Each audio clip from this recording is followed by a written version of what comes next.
Okay, complete this statement. The sum of the measures of the exterior angles of an n-gon, one at each vertex, is.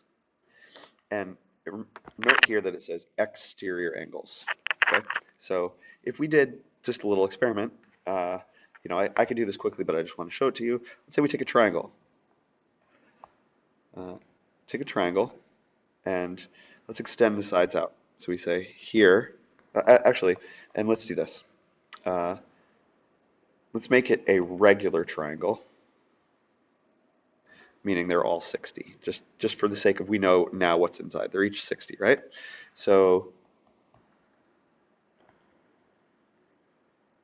if we were to then extend this out to make an exterior angle, it's going to form a linear pair, so that is going to be 120.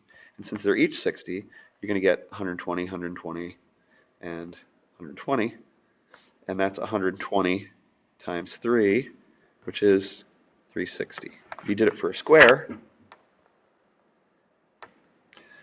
let's say it was 90, 90, 90, 90, and we extended those sides to make the exterior angles, we would get, of course,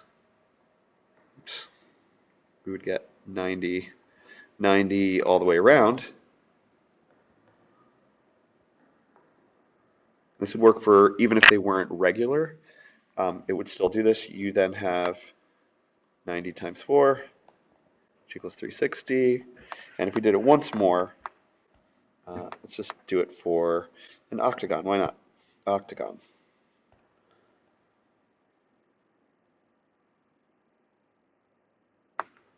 Okay, and we extend out the sides to make our exterior angles. And of course, we need to know what each interior angle is. And so I'm going to say that this is a regular octagon.